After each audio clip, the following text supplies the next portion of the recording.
She had memorized the rhythm of falling plates slipping from tired hands, dreams shattering against hard realities, hope sliding away like unpaid bills beneath the door. 26-year-old Sophia had mastered the art of living invisibly, pouring coffee for people whose daily tips exceeded her hourly wage, collecting fragments of overheard conversations at Maxwell's, the upscale bistro where Toronto's elite came to be seen. Until that rainy Tuesday when Daniel Reed staggered through the door, blood seeping through his tailored shirt, eyes clouding as he collapsed across her freshly mopped floor. While everyone froze, cameras raised to capture the spectacle of the falling titan, Sophia dropped to her knees beside him. Their eyes met his fading, hers determined as she pressed her apron against his wound, whispering, "Stay with me." Neither knew this moment would bind their lives together in ways money could never purchase. The bistro dissolved into chaos. Rain pelted the windows as thunder cracked overhead, nature's percussion to the emergency unfolding on Maxwell's polished floor. Sophia's uniform soaked through with crimson as she maintained pressure on the wound beneath the stranger's ribs. "Someone call 911. Her voice cut through the murmurs and gasps, sharper than she'd ever allowed it to be with customers. The manager hovered nearby, his face contorted between concern for the bleeding man and horror at the spectacle disrupting his establishment. "That's Daniel Reed," he whispered urgently. "CEO of Vertex Innovations." Sophia barely registered the name. Under her hands, she felt the man's chest rising unevenly. His eyes startlingly blue despite their haziness locked onto hers with an intensity that sent a chill down her spine. "Don't let them take my phone," he whispered, fingers weakly clutching her wrist, leaving smears of blood like crimson bracelets against her skin. "Save your strength," Sophia urged, leaning closer. The scent of his cologne, something expensive and earthy, mingled with the metallic smell of blood. His breathing grew more labored. "Not an accident, they'll try again." The bistro's patrons had formed a loose circle, some filming with their phones, others covering their mouths in shock. Sophia positioned herself to shield him from their voyeuristic gazes, her body creating a small island of privacy in the public chaos. "Stay with me," she repeated, not a request but a command. "Look at me, not at them." His eyelids fluttered. She recognized the signs of shock taking hold, his skin growing clammy, his focus drifting. Without thinking, Sophia began humming softly, the same melody her grandmother had used to calm her during childhood storms. Something intimate and instinctive in a moment that felt apocalyptic. When his eyes threatened to close, she spoke again. "I'm Sophia. Tell me your name." A faint smile touched his lips. "You already know." "I want to hear you say it," she insisted, understanding intuitively that keeping him talking was crucial. "Daniel," he managed, his voice barely audible above the restaurant's commotion. "Daniel Reed." Sirens wailed in the distance, drawing closer. His hand found hers, squeezing with surprising strength. "Don't trust them," he whispered. Before she could ask who they were, paramedics burst through the door, equipment in hand. They moved efficiently, professionally, pushing Sophia aside with practiced courtesy. "Good work," one murmured to her. "You likely saved his life." As they transferred him to a stretcher, Daniel's gaze sought Sophia again. She stood, arms wrapped around herself, suddenly cold as the adrenaline began to ebb. Something passed between them in that moment, something wordless but profound. Then he was gone, whisked through the doors, leaving Sophia standing beneath the bistro's crystal chandeliers, her waitress uniform ruined, her hands stained, surrounded by strangers who suddenly seemed to notice her existence. Her manager approached, his expression unreadable. "Take the rest of the day off," he said quietly. "We'll need to file an incident report tomorrow." Sophia nodded, suddenly exhausted. As she gathered her belongings from the staff room, she discovered Daniel's phone, sleek, expensive, cracked across the screen, somehow slipped into her apron pocket during the chaos. She stared at it, remembering his urgency, "Don't let them take my phone." Outside, the storm continued, rain washing away the blood trail on the sidewalk as if trying to erase what had happened. Sophia tucked the phone deep into her bag and stepped into the deluge, unaware that she had just become entangled in something far larger than a random act of violence. 3 days passed in a blur of police statements, sympathetic glances from co-workers, and sleepless nights staring at Daniel Reed's locked phone. Sophia had told no one about it, not even when detectives questioned the bistro staff about the unfortunate mugging of one of Toronto's most prominent business figures. Something felt wrong. The newspapers described a random attack, but his words echoed in her memory, "Not an accident, they'll try again." On the fourth morning, Sophia's tiny apartment felt suffocating. The lease-breaking rent consumed 2/3 of her income, yet the radiator clanked uselessly as November chill seeped through poorly sealed windows. Her grandmother's antique wall clock, the only item of value she'd refused to sell during harder times, ticked accusingly.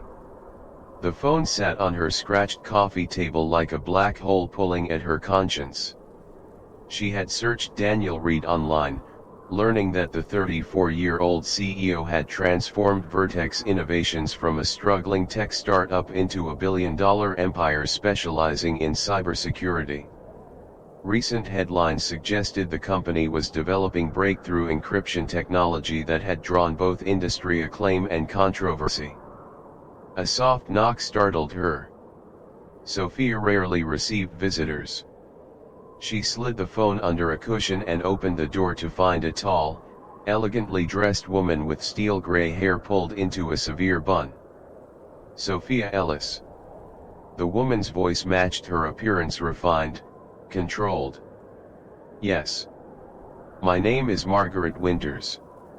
I'm Mr. Reed's personal assistant." Sharp eyes assessed Sophia's modest apartment in a single sweep. "He'd like to see you." Sophia's pulse quickened. Is he all right?" "Well enough to request your presence." Margaret's expression softened fractionally. "The doctors say your quick action prevented catastrophic blood loss." The woman extended a cream-colored business card. "A car is waiting downstairs, if you're available."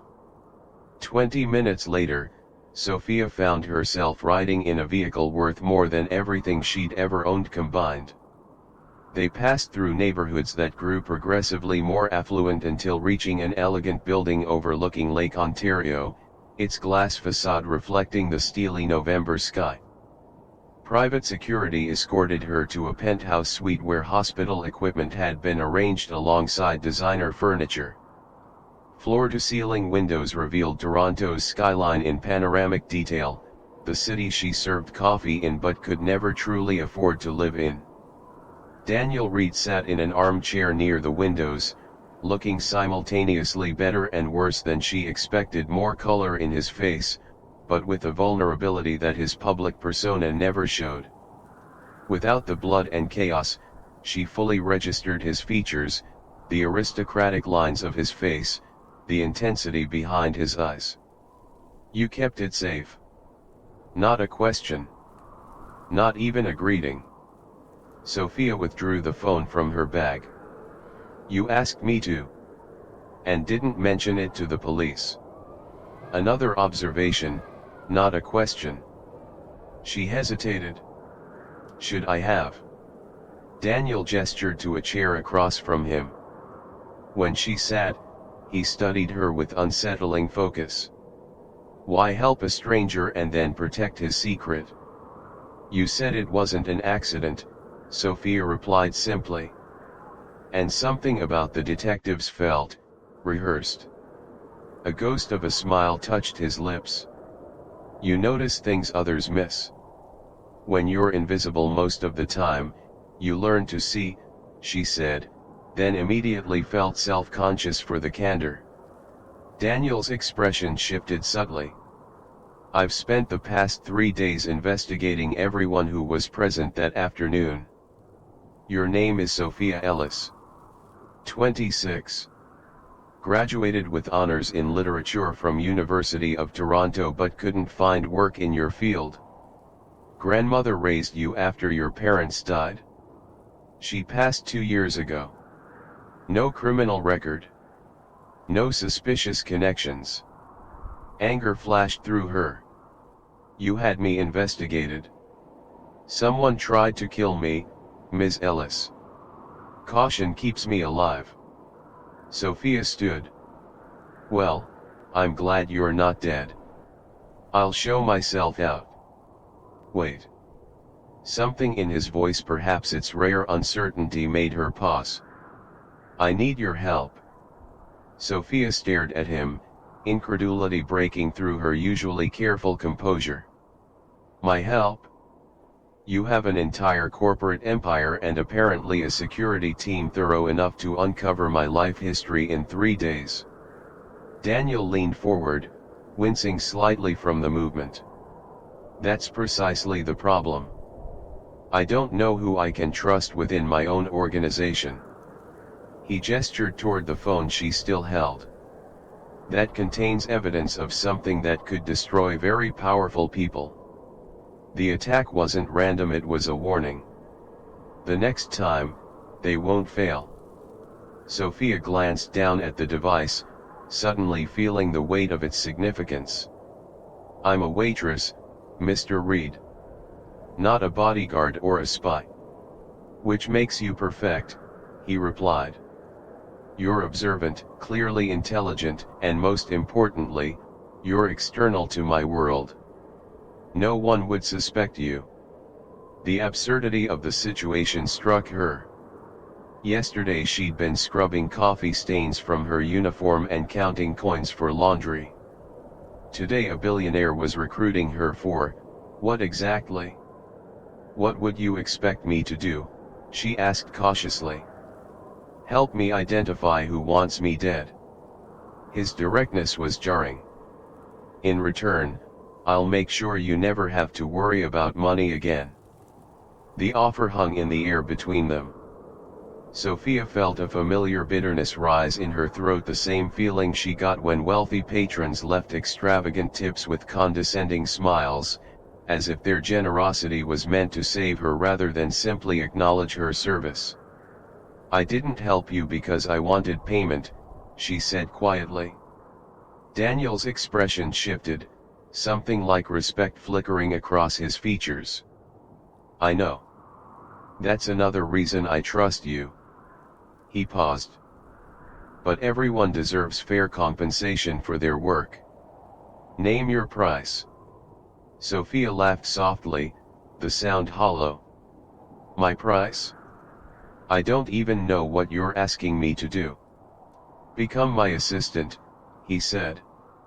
Officially, you'll manage my personal schedule, accompany me to meetings. Unofficially, you'll be my eyes and ears. Help me trace communications, observe reactions, identify inconsistencies. Before she could respond, he added, my previous assistant was with me for 12 years. 3 days before the attack, she resigned without explanation. 2 hours after I was stabbed, she boarded a private jet to an undisclosed location. The implications settled over Sophia like a cold shadow. This wasn't a game or a dramatic overreaction. The danger was real and now, potentially, hers as well. Why would I risk my life for someone I barely know, she asked, though the question felt incomplete even as she voiced it. Daniel held her gaze. Because you already did, the moment you decided to stop my bleeding instead of stepping back to take photos like everyone else." His voice softened. "And because you deserve more than what life has given you." Something in his tone, not pity, but recognition, resonated uncomfortably. Sophia had spent years telling herself that her circumstances were temporary, that eventually her education would matter, that her grandmother's sacrifices would lead to something meaningful. "I'll pay off your student loans immediately," Daniel continued. "Provide housing in a secure building. Triple whatever salary you think is fair." The offer was like water to someone dying of thirst, almost painful in its abundance after such prolonged scarcity. Sophia felt dizzy with possibilities: no more choosing between heating and eating, no more debt notices, perhaps even enough to finish her master's degree.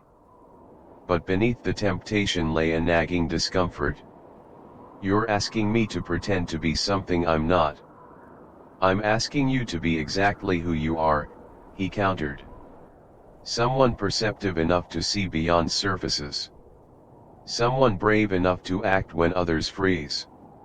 Someone who follows their instincts." He extended his hand. 1 month. Help me for 1 month. If you want to return to your old life afterward, I'll ensure you're set up comfortably wherever you choose." Sophia looked at his outstretched hand, then back to his eyes, sincere, intense, and undeniably afraid beneath the controlled exterior. 1 month, she agreed, taking his hand and stepping irrevocably into his world. The transition from serving espressos to accompanying one of Canada's most powerful CEOs happened with dizzying speed. Within 48 hours, Sophia found herself installed in a sleek downtown apartment with security features she barely understood, a wardrobe of clothes she would never have chosen for herself but had to admit fit perfectly, and a crash course in corporate protocols delivered by Margaret before the older woman departed for an extended vacation. Daniel recovered quickly, his public appearances carefully managed to downplay the severity of the unfortunate incident. Privately, he worked relentlessly, often until dawn, teaching Sophia to decode the complex web of his business relationships. "Watch their eyes, not their mouths," he instructed during her first board meeting, his voice a low murmur meant only for her as they entered the imposing conference room. "The mouth says what they want you to hear. The eyes reveal what they're hiding." Sophia absorbed everything: the subtle power dynamics, the coded language, the barely concealed hostility from executives who clearly resented her sudden appearance in their orbit. She took meticulous notes, not just of what was said but what wasn't. After 2 weeks, she placed a folder on Daniel's desk late one evening while he reviewed quarterly projections. "What's this?" he asked, looking up from his computer. "Inconsistencies," she replied simply. He opened it to find detailed observations about 3 senior executives, with timestamps, contextual notes, and patterns Sophia had identified. Daniel read in silence, his expression shifting from curiosity to intense concentration. "This is remarkably thorough," he finally said. Sophia shrugged, uncomfortable with the praise. "Literature teaches you to analyze subtext and recognize unreliable narrators." A small smile touched his lips. "Is that how you see all of us? Characters in some modern corporate tragedy?" "More like a thriller," she replied.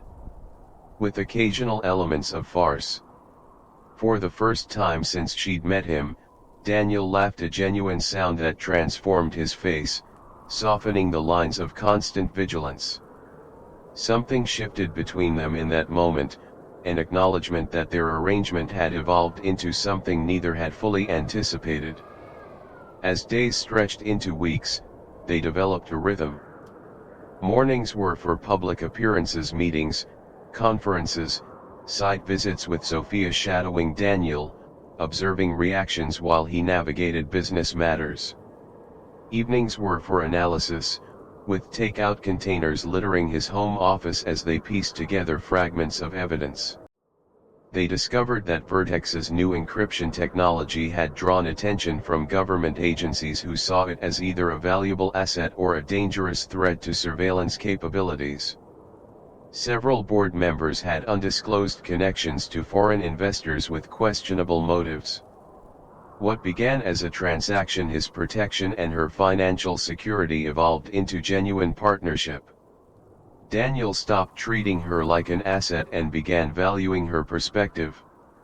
Sophia stopped seeing him as merely a powerful man and recognized the weight he carried, the isolation his position created. One night, after particularly tense negotiations with potential investors, they sat on the balcony of his penthouse. The city lights sparkled below, a constellation of human ambition and struggle that Sophia had once viewed from below, now seen from above. "Do you miss it?" Daniel asked quietly. "Your old life?" Sophia considered the question honestly. "Parts of it. The simplicity, sometimes. Knowing exactly what was expected of me each day. But not the struggle," he observed. "No," she admitted.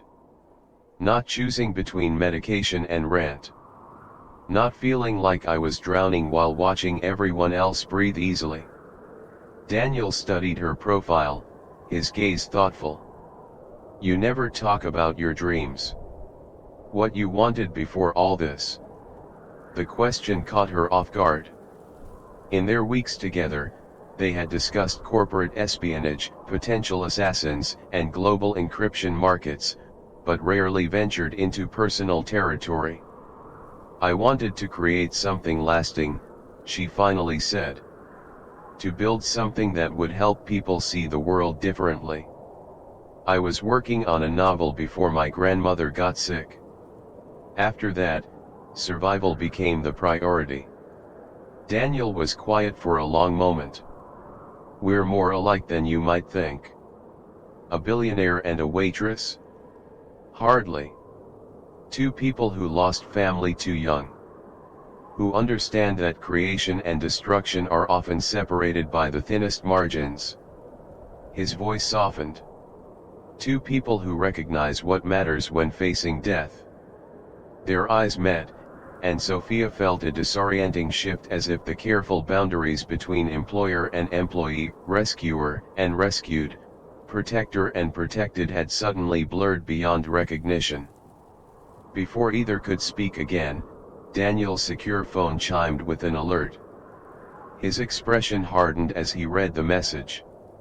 "We've been compromised," he said, all vulnerability vanishing from his voice. "They're coming tonight." They moved like shadows through the service exit, Sophia clutching a hard drive containing everything they'd uncovered while Daniel guided her with a hand pressed lightly against her back. The night air carried the first hint of winter, but adrenaline kept her warm as they slipped into an unmarked car driven by the only security guard Daniel still trusted. "Where are we going?" Sophia asked, her voice steadier than she felt.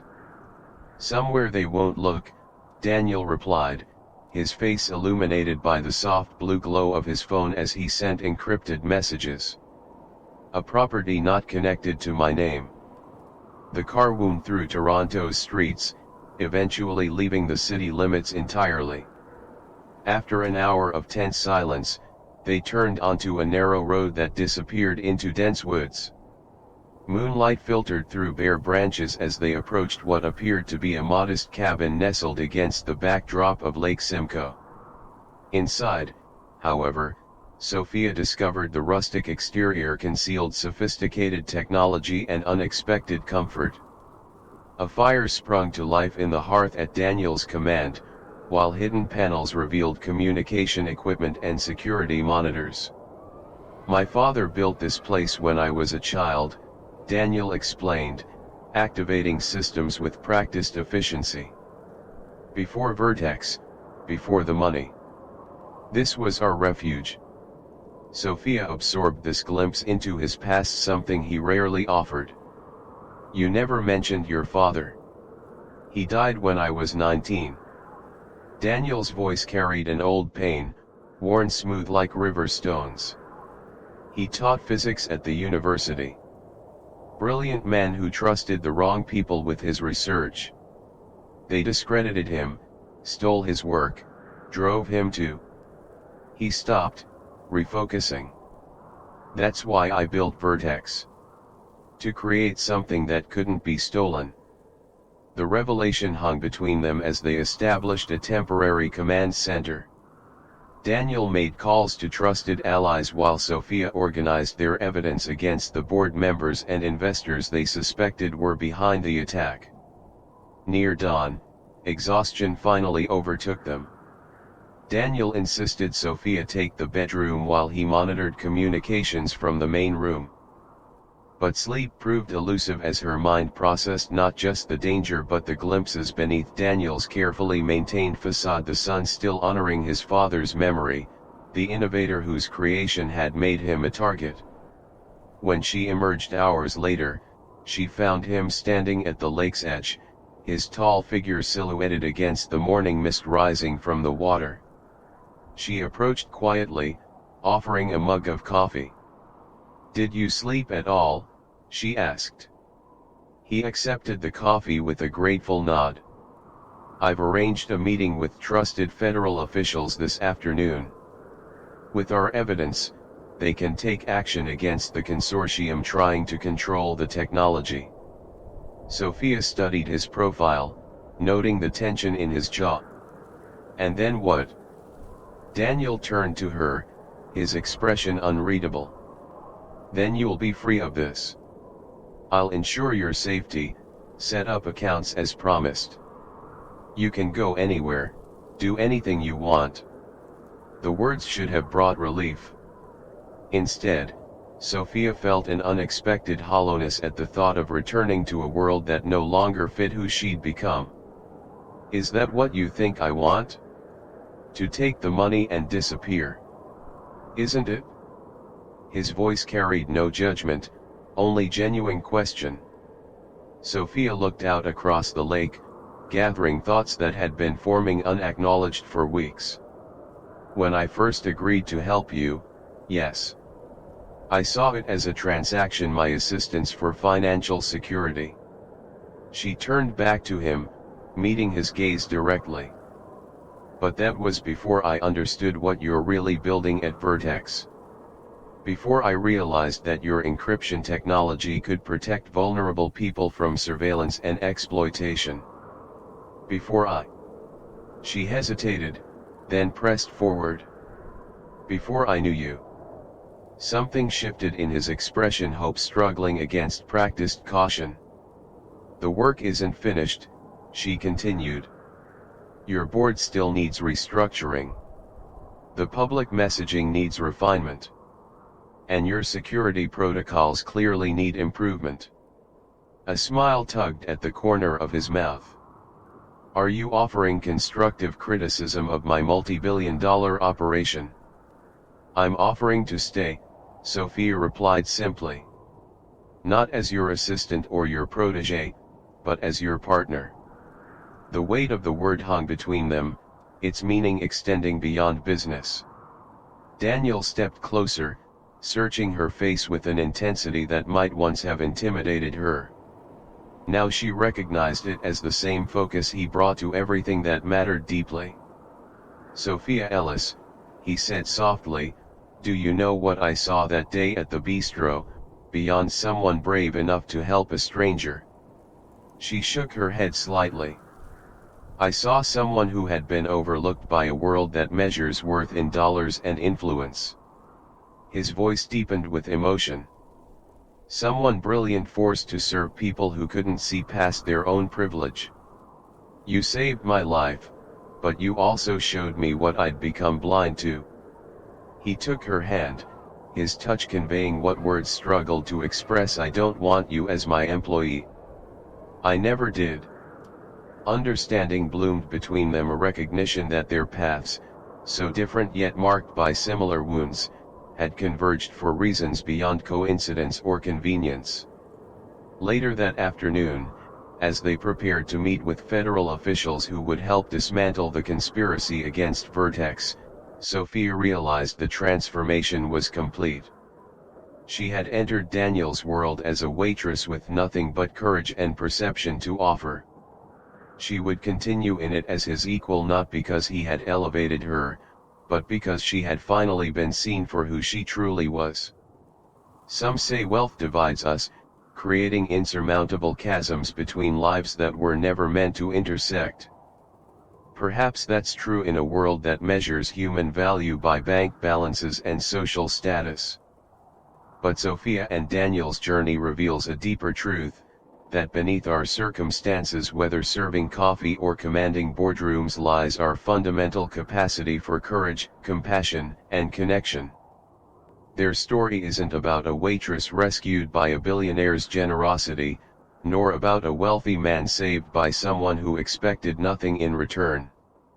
It's about two people who recognized in each other what society had failed to see: their inherent worth beyond the roles they played.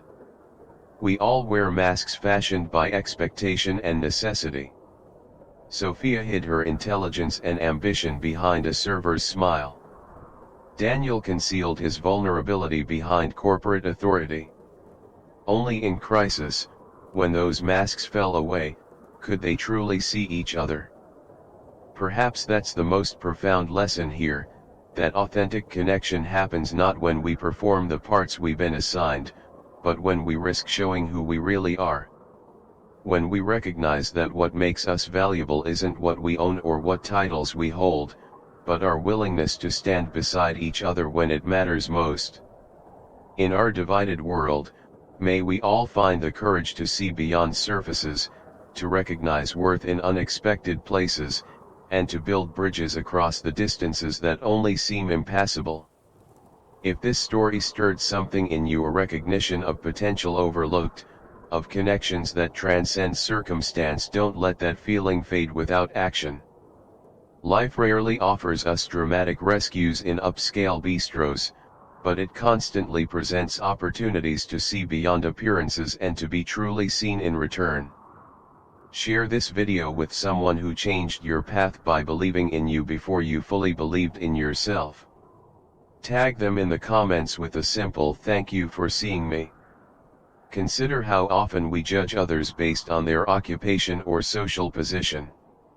Challenge yourself this week to have one genuine conversation with someone you might typically interact with only on a transactional level: your barista, a ride-share driver, the person who cleans your office. Rate this story from 1 to 10 in the comments and tell us what resonated most deeply with you. Was it Sophia's courage, Daniel's vulnerability, or perhaps the recognition that worth transcends wealth? Subscribe for more stories that explore the complex beauty of human connection in all its unexpected forms. Whether you're watching from Vancouver's rainy streets or Toronto's gleaming towers, from prairie farms or coastal villages, we're all seeking the same thing: to be valued for who we truly are.